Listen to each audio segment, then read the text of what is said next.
There's an old cliché we keep even now hearing from time to time, which is that the Buddha taught that life is suffering, that that's the first noble truth.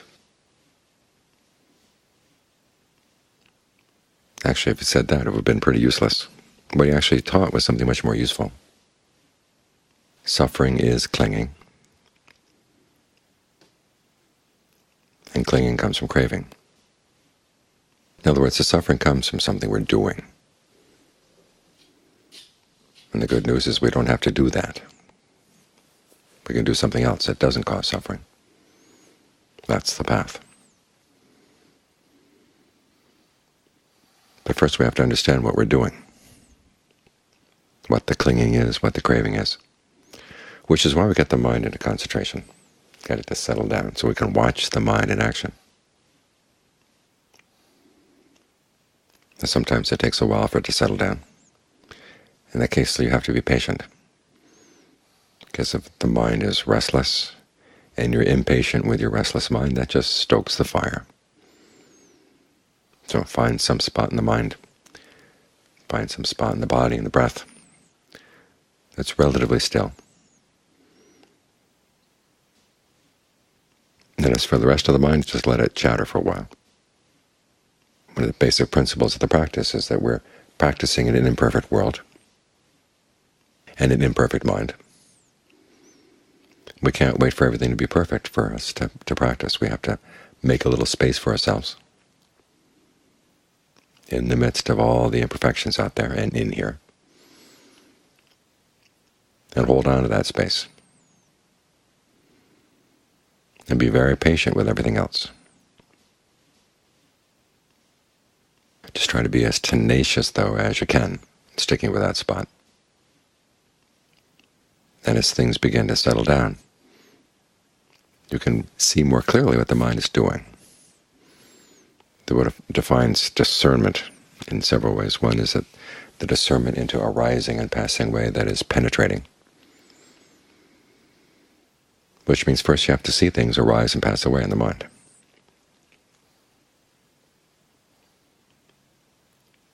But you don't just sit there. You try to make some things arise. In other words, you try to make mindfulness arise. You try to make concentration arise. So you can have some tools. Without those tools, without their being solid and sharp, you won't be able to do the rest of the work you need to do.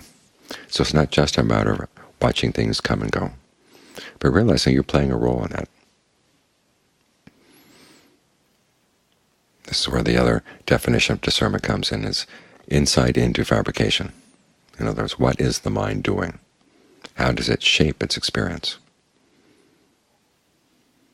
So you're not looking just for things arising and passing away, but you also want to see why.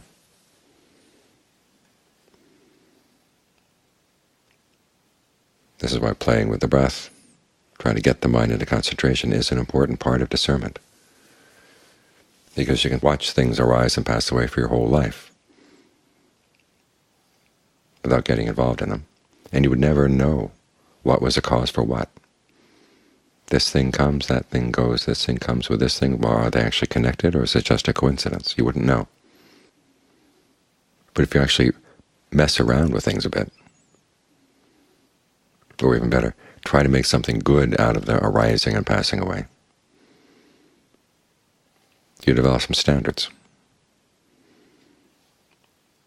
You can see this arises with that, and they're actually connected. Other things are just coincidences, because you want to see, what can I do to bring the mind to settle down? What can I do with the breath? How do I think about the breath? And what's the role of desire in all this? As the Buddha said, all dharmas are rooted in desire, which means all things good and bad that you can do. So you have craving on the one hand, which is a cause for suffering, but you also have desire in the path, the desire to be skillful, to prevent unskillful qualities from arising, to abandon unskillful qualities that have arisen, to give rise to skillful qualities and then to maintain them. There has to be a desire for these things. So is that your desire? And once you've got that desire down, the question is, how do you modulate it so that it's not getting in the way? We can want things to be a certain way, But all too often that wanting will get in the way, so you have to figure out how to use the desire to motivate yourself so you actually approach things skillfully. Look for causes. Focus your desire on the causes, and the results will take care of themselves. So we're watching ourselves in action. This is why, as we said earlier, there are certain questions the Buddha put aside, things that were not related to what are you doing that's causing suffering and how can you stop. You would put aside either because they were irrelevant or because if you start asking those questions and trying to answer them, you get pulled further and further away from the path. The question always is, what am I doing? What can I do differently if I don't like the results of what I'm doing? This is one of the reasons why conviction is part of the foundation for discernment.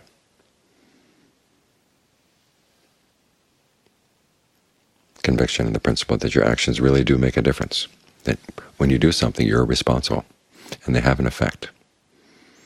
And that effect can either be short-term or long-term.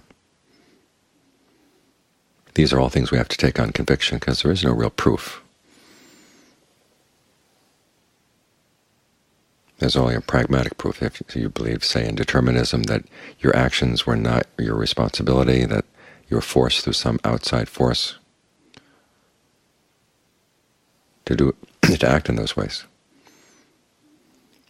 then there'd be no sense to trying to practice. There'd be nothing you could do that would change anything. If you believe that your actions had no consequences at all, again, that would mean that a path of practice would make no sense at all. So those are assumptions you put aside, and what you take as your working hypothesis is that your actions do come from within. The choices come from within, and they can have long-term results, good or bad. And you want to figure out how to make them good. That's the desire that's based on that conviction.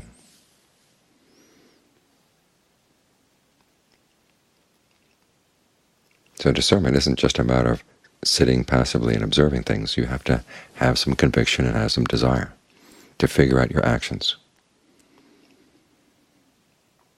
What are you doing? Why are you doing it? What are the results you're getting? Are the results you like? If not, what can you change? That's how the Buddha found his awakening. He saw that he was not getting the results he wanted, so he kept going back to, what am I doing? What can I change in what I'm doing? That's where you're going to find the answers, by asking those questions.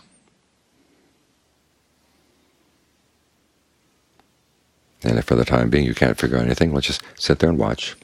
There are times when that's what you've got to do, is just sit there and watch. But watch the same way that, say, a cat would watch a mouse hole. The cat's not just there noticing the shape of the hole or whatever. It's looking for the time, when is the mouse going to show its nose? In other words, when are you going to catch the mind in the course of making a decision that's coming back and causing it harm, causing it to suffer, creating stress for itself? The Buddha analyzes this in 5 steps. You see things arise, and they see them pass away. Like with restlessness, it's not there all the time. The mind will have to rest a little bit every now and then it stirs itself up again. So you want to catch it. 1, when does it stop? And 2, when it stirs itself up, why is it stirring itself up? Because you're not looking just for arising, you're looking for origination, as the Buddha said. What's causing it? What sparks it?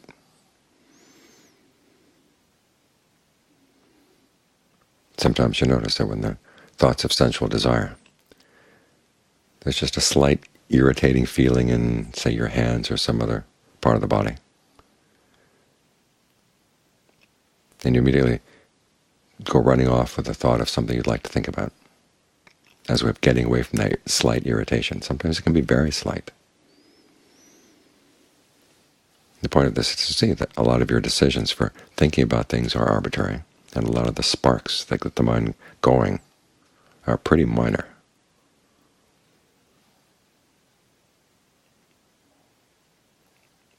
The next question is, when you see something arising, why do you run with it? What's the allure?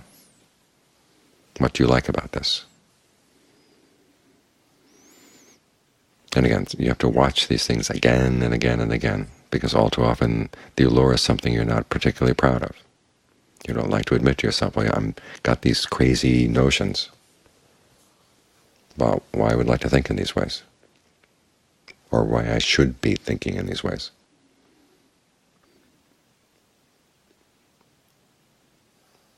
Then you look for the drawbacks and compare the two. All too often we can think about the drawbacks and are not thinking about the allure, or vice versa. You want to be able to think about them both at the same time so you can make a real comparison.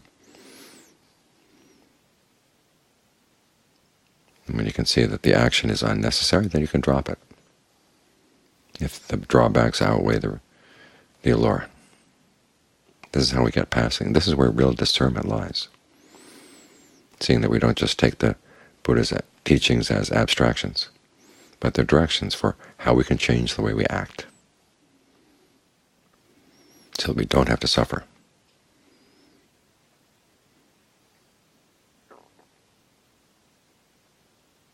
So the question is, how do you apply that right now?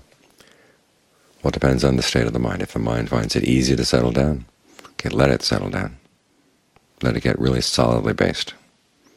And then just ask that question, what's the mind doing right now that's causing a little bit of stress? You look for the stress to see if it's going up or going down. When it goes up a bit, ask yourself, what did I do just now? What perception did I hold on to? What feeling was I focusing on? How was I focusing?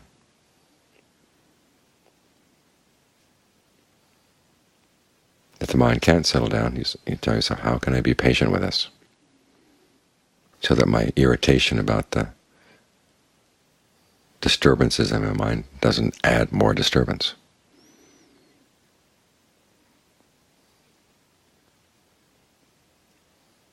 In other words, try to adjust the teachings to what the state of the mind is. So you can see clearly what's going on. And if you can't see things clear for the time being, okay, just hold the right questions in mind, because that'll help sort out a lot of things. Questions about actions. What are you doing? Ask for questions about things like, who am I, or what am I? Do I exist? Do I not exist? What's my relationship to the world outside? Those are the things you can put aside.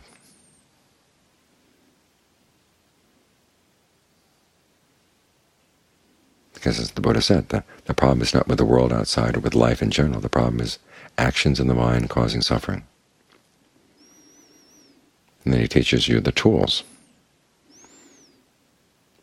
So you can actually see those actions and change your ways. The teachings are there for that purpose, so you can change your ways, so you can experience something you never experienced before.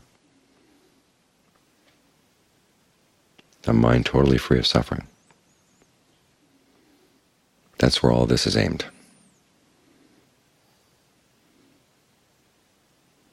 And what's getting in the way of seeing that? Your ignorance about what you're doing.